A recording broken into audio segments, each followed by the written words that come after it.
बिस्मिल्लाहिर्रहमानिर्रहीम। अस्सलाम वालेकुम। उम्मीद आप सब ठीक होंगे जी। तो क्लास 9 आज हमारे पास है यहाँ पे चैप्टर नंबर 1 है फ़िज़िक्स का, फ़िज़िकल क्वांटिटीज़ एंड मेजरमेंट। इसकी हम लोग जो है MCQs जो हैं उनको सॉल्व करेंगे और उसको समझेंगे। ठीक है, तो अगर आपने अभी तक हमारा चैनल सब्सक्राइब नहीं किया हुआ तो लाजमी कर लें, वीडियो को लाइक नहीं किया तो लाजमी कर दें। ठीक है, तो यहाँ पे है, अब यहाँ पे बहुत सारे बच्चे कहेंगे कि ये हम लोगों ने मार्क किए हुए हैं, तो कोई मसला नहीं है। अगर आपने मार्क किए हुए हैं तो आप वीडियो को स्किप भी कर सकते हैं। ठीक है, और अगर आपने समझना है तो इसको समझने के लिए यहाँ पे रुक भी सकते हैं। ठीक है, तो हमारे पास MCQ नंबर 1 है, पेज नंबर हमारे पास 24 है। ठीक है, MCQ नंबर 1 है the number of base unit, यानी बेस यूनिट्स की तादाद ऐसे ही इंटरनेशनल सिस्टम ऑफ यूनिट में कितनी है, तो आपने कहना है 7। ठीक है, which one of the following unit is not a drive unit, यहाँ पे हमारे पास वो कौन सी यूनिट है जो कि डिराइव यूनिट नहीं है, तो आपने कहना है किलोग्राम।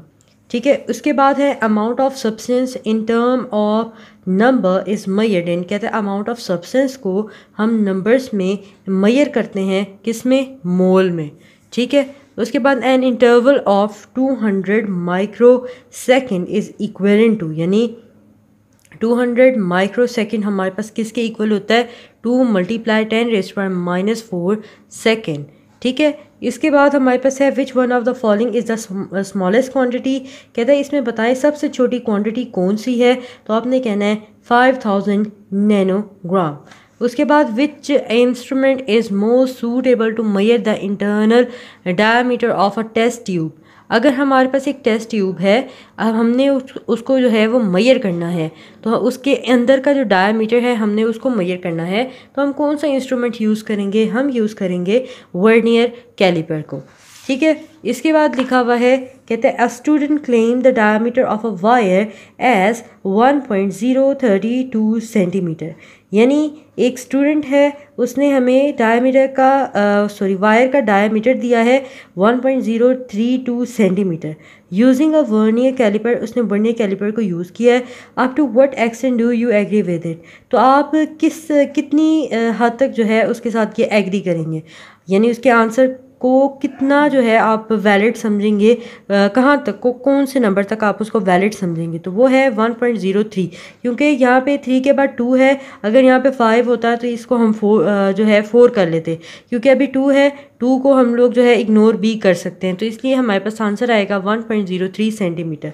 उसके बाद है a measuring cylinder is use to measure, जो मेजरिंग सिलेंडर होता है वो हम किस लिए यूज़ करते हैं, किसको मेजर करने के लिए, वॉल्यूम को मेजर करने के लिए हम लोग यूज़ करते हैं।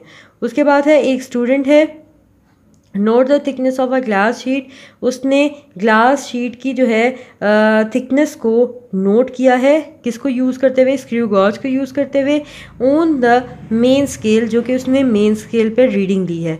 इट रीड्स 3 डिवीजन वाइल, उसने 3 डिवीजन्स ली हैं, जबकि 8th डिवीजन जो है उसने सर्कुलर स्केल पे ली है, जो कि कोइंसाइड कर रही है विद द इंडेक्स लाइन। तो बताएं इसकी थिकनेस कितनी होगी, इसकी थिकनेस होगी जी 3.08 मीटर।